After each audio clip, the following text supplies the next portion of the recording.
Hi, this is Stan Fitzgerald representing the Center for Renewing America. It's an organization founded by Russ Vought, who was the White House budget director for the Trump administration. And he is starting this organization to form a national coalition where we're going to work on border security, election integrity, and government oversight. One of the things that Russ specifically asked me to do was rip his videos and put them on our platform. So for starters, we're going to do that. My wife Donna and I will be working on the ground in Georgia with Wesley Ross. If you're from Georgia, you know who he is. So you could reach out to myself, to Wesley. We'll get you connected with the long-term plan if you want to help us. And we're going to be officially partnering with Veterans for America First to use our platform to reach more people in this effort to help save America. So please watch these videos, visit the website. I'll be on weekly calls with the team, and we'll keep you updated on how you can help.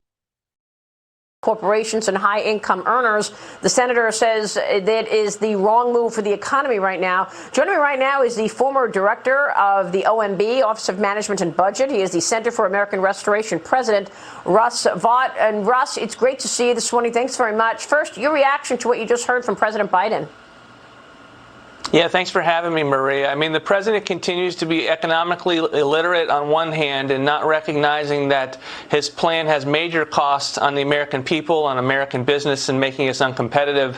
And on the other hand, he seems to not be aware that the senators in his own party are pushing back on the so-called pay-fors in the plan that would allow him to have some justification to say from an accounting perspective it all adds up.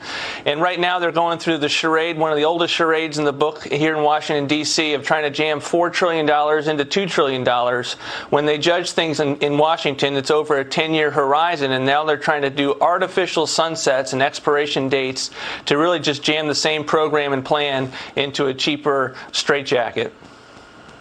Yeah, and that's exactly what Cornerstone Macro's head of U.S. policy research, Andy LaPerriere, told me yesterday on these gimmicks in this plan. Listen to what he said when he joined me yesterday. And what the White House outlined yesterday to congressional Democrats is more like $4 trillion stuffed into $2 trillion. And so the big question is Joe Manchin going to go for that? I mean, he's expressed concerns about the debt and deficits, and this would create either larger structural deficits or the need for more revenue down the road. So I think they're going to end up having to scale back actual programs, not just the price tag. So, Russ, they're pretty much getting to a $2 trillion number because they're saying that the child tax credit will go away after 1 year. Other major federal programs will go away after 2 years. What are your thoughts on whether or not those programs would go away? They won't, and that's the problem. That's what makes them artificial as a sunset, and as this, there is no short-term spending in Washington, D.C. So once you create an entitlement, once you create a benefit, you create an interest group, and you create a push on the political class each and every year to continue that spending. And so they're talking about a pilot program for dental care and Medicare when Medicare is already going broke in about 5 years. Well, what's going to happen? That pilot program is going to be expanded very, very quickly. These are the reasons why artificial scorekeeping in Washington, D.C. is so broken, because unlike businesses and families, that there is never an accurate accounting of the real-world impact of what spending and taxes will both do in the real world, but also judging it just in terms of what's outside the four corners of a paper that you're looking at. Real quick, give me your reaction to the interview that I just had with Mark Zandi, because I questioned why we're even negotiating and talking about more money thrown at the economy in this $2 or $4 or $5 trillion package, wherever you come down on it, while we have this surging issue of inflation.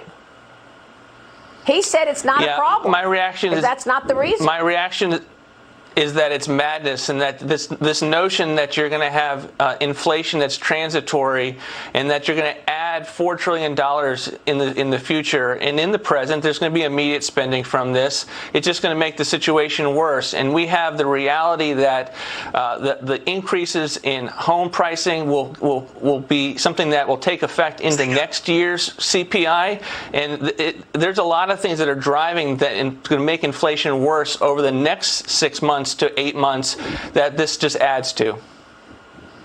I mean, do you think that one of the reasons that employers could not find the people to put back in the jobs was because people were doing fine at home with government checks and they didn't want to return to work because they were getting free money? Categorically, yes. The levels of spending between unemployment and just all of the benefits the federal, state, and local governments give now have made it far too easy for people not to get back into the workforce to be able to ensure that they can put food on the table for their families. All right. Russ, great to have you this morning. Thanks very much. We'll keep watching all of that. Russ Vought joining us this morning.